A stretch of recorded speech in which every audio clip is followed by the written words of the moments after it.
ओम नमो भगवते वासुदेवाय। श्रीमद्भागवत महापुराण षष्ठ स्कंद पहला अध्याय अजामिलोपाख्यान का प्रारंभ। राजा परीक्षित ने कहा, भगवान आप पहले द्वितीय स्कंद में निवृत्ति मार्ग का वर्णन कर चुके हैं तथा यह बतला चुके हैं कि उसके द्वारा अर्चिरादि मार्ग से जीव क्रम से ब्रह्मलोक में पहुंचता है और फिर ब्रह्मा के साथ मुक्त हो जाता है। मुनिवर, इसके सिवा आपने उस प्रवृत्ति मार्ग का भी तृतीय स्कंद में भली भांति वर्णन किया है, जिससे त्रिगुण में स्वर्ग आदि लोकों की प्राप्ति होती है और प्रकृति का संबंध न छूटने के कारण जीवों को बार बार जन्म मृत्यु के चक्कर में आना पड़ता है।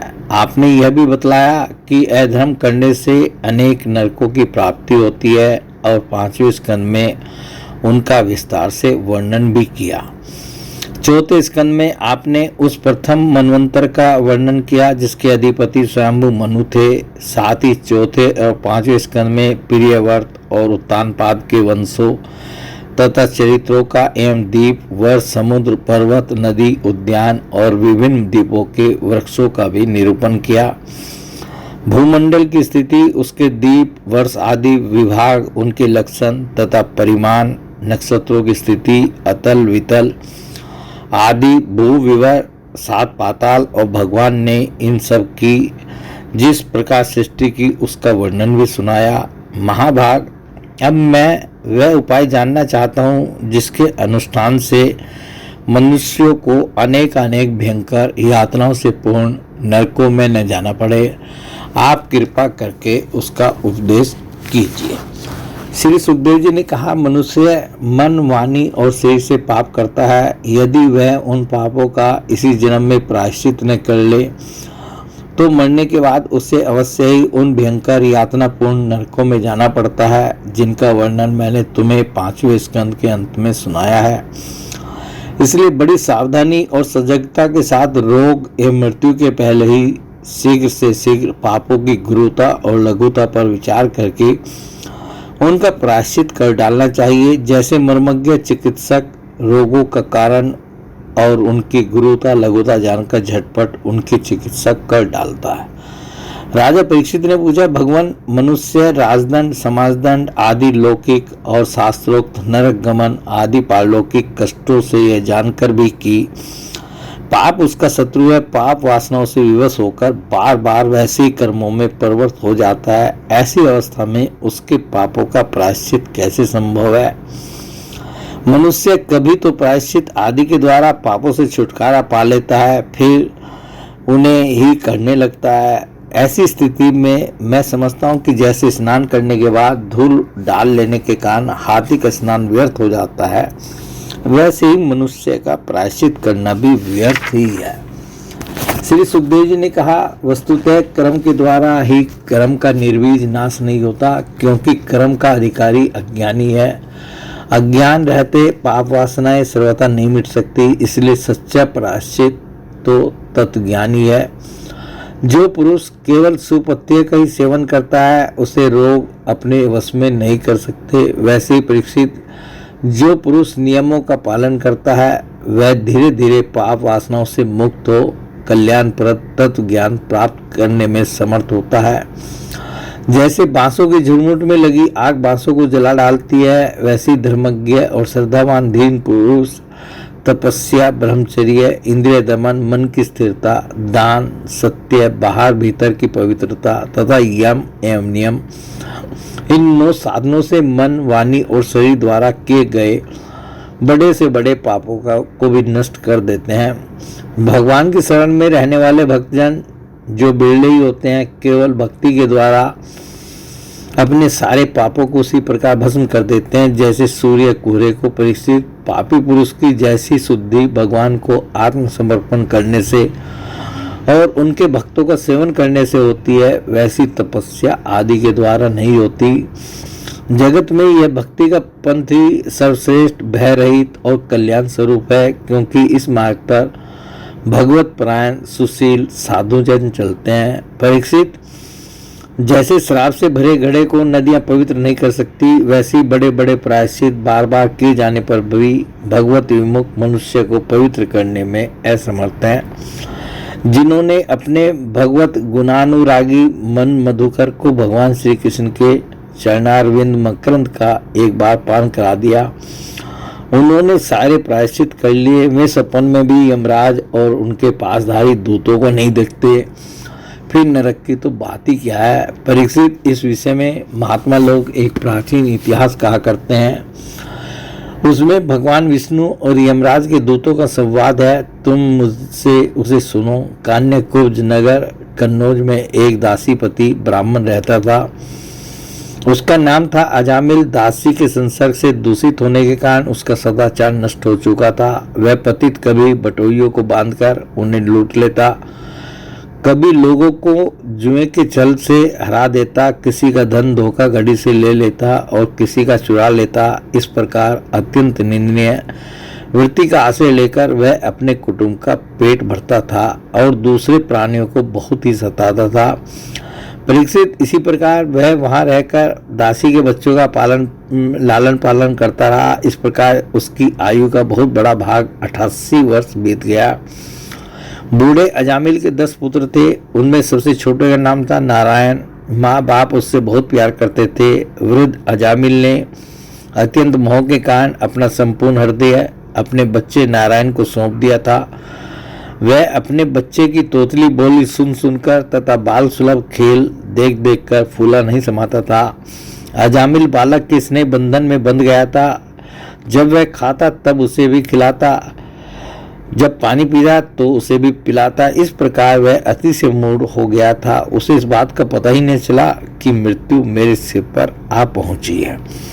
वह मूर्ख इसी प्रकार अपना जीवन बिता रहा था कि मृत्यु का समय आ पहुंचा। अब वह अपने पुत्र बालक नारायण के संबंध में ही सोचने विचारने लगा। इतने में ही अजामिल ने देखा कि उसे ले जाने के लिए अत्यंत भयावने 3 यमदूत आए हैं। उनके हाथों में फांसी है, मुंह टेढ़े मेढ़े हैं और शरीर के रोए खड़े हुए हैं। उस समय बालक नारायण वहां से कुछ दूरी पर खेल रहा था। यमदूतों को देखकर अजामिल अत्यंत व्याकुल हो गया और उसने बहुत ऊंचे स्वर से पुकारा, नारायण। भगवान के पार्षदों ने देखा कि यह मरते समय हमारे स्वामी भगवान नारायण का नाम ले रहा है, उनके नाम का कीर्तन कर रहा है। अतः वे बड़े वेग से झटपट वहां आ पहुंचे। उस समय यमराज के दूत दासीपति अजामिल के शरीर में से उसके सूक्ष्म शरीर को खींच रहे थे। विष्णु दूतों ने उन्हें बलपूर्वक रोक दिया। उनके रोकने पर यमराज के दूतों ने उनसे कहा, अरे धर्मराज की आज्ञा का निषेध करने वाले तुम लोग हो कौन? तुम किसके दूत हो? कहाँ से आए हो और इसे ले जाने से हमें क्यों रोक रहे हो? क्या तुम लोग कोई देवता, उपदेवता अथवा सिद्ध श्रेष्ठ हो? हम देखते हैं कि तुम सब लोगों के नेत्र कमल दल के समान कोमलता से भरे हैं। तुम पीले पीले रेशमी वस्त्र पहने हो, तुम्हारे शरीर पर मुकुट, कानों में कुंडल और गले में कमल के हार लहरा रहे हैं। सबकी नई अवस्था है, सुंदर सुंदर 4 भुजाएं हैं। सभी के कर कमलों में धनुष, तरकस, तलवार, गदा, शंख, चक्र, कमल आदि सुशोभित हैं। तुम लोगों की अंग कांति से दिशाओं का अंधकार और प्राकृत प्रकाश भी दूर हो रहा है। हम धर्मराज के सेवक हैं, हमें तुम लोग क्यों रोक रहे हो? श्री सुखदेव जी कहते हैं, परीक्षित, जब यमदूतों ने इस प्रकार कहा तब भगवान नारायण के आज्ञाकारी पार्षदों ने हंसकर मेघ के समान गंभीर वाणी से उनके प्रति यूं कहा। भगवान के पार्षदों ने कहा, यमदूतों, यदि तुम लोग सचमुच धर्मराज के आज्ञाकारी हो तो हमें धर्म का लक्षण और धर्म का तत्व सुनाओ। दंड किस प्रकार दिया जाता है? दंड का पात्र कौन है? मनुष्य में सभी पापाचारी दंडनीय हैं, अतः उनमें से कुछ ही।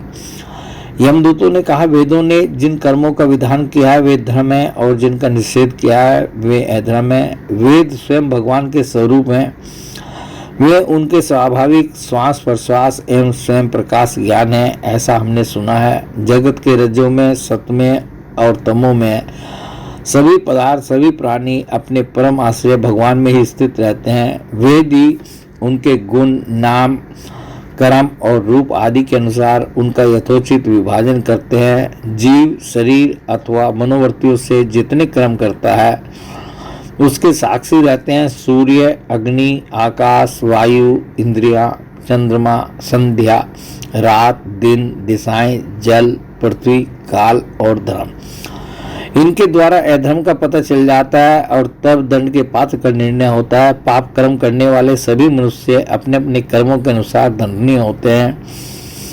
निस्वार्थ पुरुषों जो प्राणी कर्म करते हैं उनका गुणों से संबंध रहता ही है, इसलिए सभी से कुछ पाप और कुछ पुण्य होते ही हैं और देहवान होकर कोई भी पुरुष कर्म किए बिना रह ही नहीं सकता।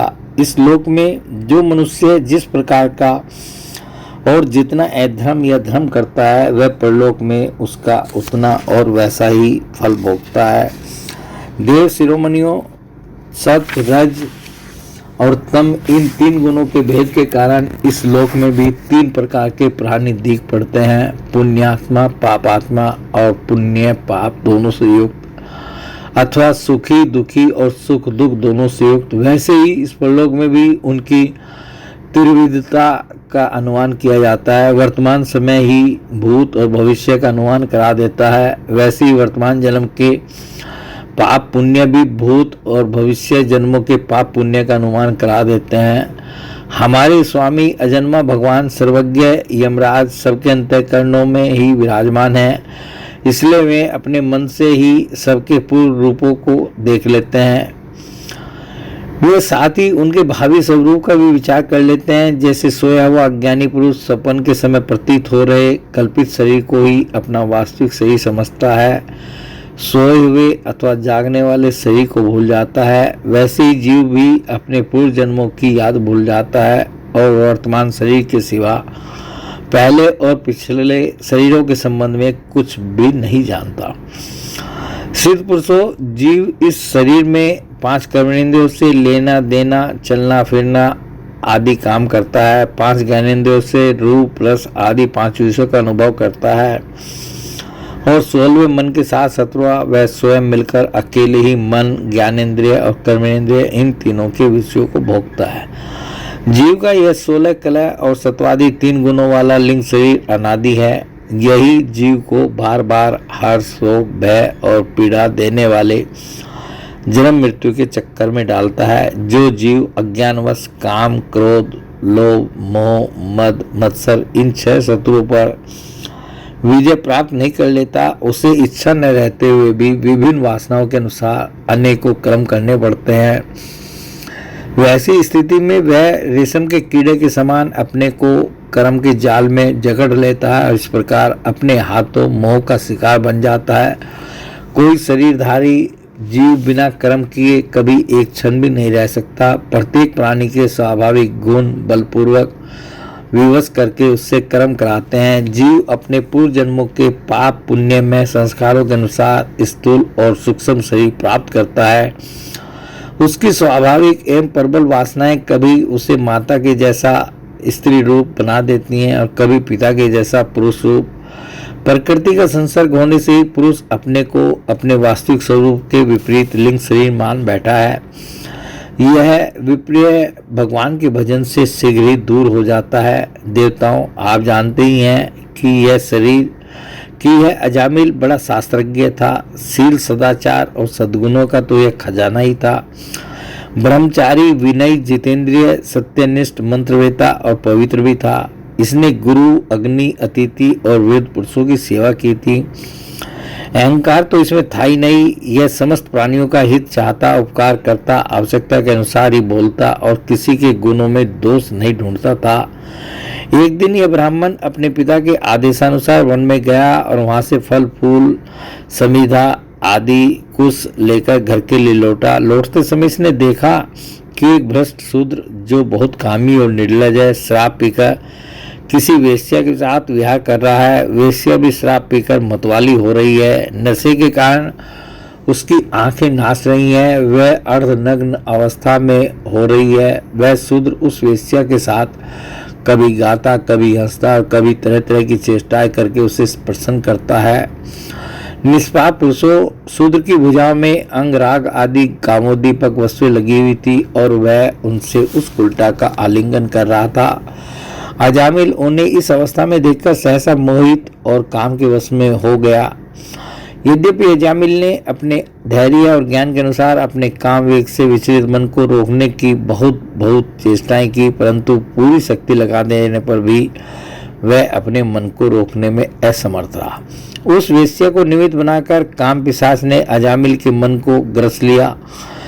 इसकी सदाचार और शास्त्र संबंधी चेतना नष्ट हो गई। अब यह मन ही मन उसी वेश्या का चिंतन करने लगा और अपने धर्म से विमुख हो गया। अजामिल सुंदर सुंदर वस्त्र आभूषण आदि वस्तुएं जिनसे वह प्रसन्न होती ले आता, यहाँ तक कि इसने अपने पिता की सारी संपत्ति देकर भी उसी उल्टा को रिझाया। यह ब्राह्मण उसी प्रकार की चेष्टा करता है जिससे वह वेश्या प्रसन्न हो। उस स्वच्छंद चारिणी उल्टा की तिरछी चितवन ने इसके मन को ऐसा लुभा लिया कि इसने अपनी कुलीन नवयुवती और विवाहिता पत्नी तक का परित्याग कर दिया। इसके पाप की भी भला कोई सीमा है? यह कुबुद्धि न्याय से अन्याय से जैसे भी जहाँ कहीं भी धन मिलता वहीं से उठा लाता। उस वेश्या के बड़े कुटुंब का पालन करने में ही यह व्यस्त रहता। इस पापी ने शास्त्राज्ञा का उल्लंघन करके स्वच्छंद आचरण किया है। यह सत्पुरुषों के द्वारा निंदित है। इसने बहुत दिनों तक वेश्या के मल समान अपवित्र अंश से अपना जीवन व्यतीत किया है। इसका सारा जीवन ही पाप में है। इसने अब तक अपने पापों का कोई प्रायश्चित भी नहीं किया है। इसलिए अब हम इस पापी को दंड पानी भगवान यमराज के पास ले जाएंगे। वहाँ यह अपने पापों का दंड भोगकर शुद्ध हो जाएगा। बोले भगवान श्री कृष्ण की जय।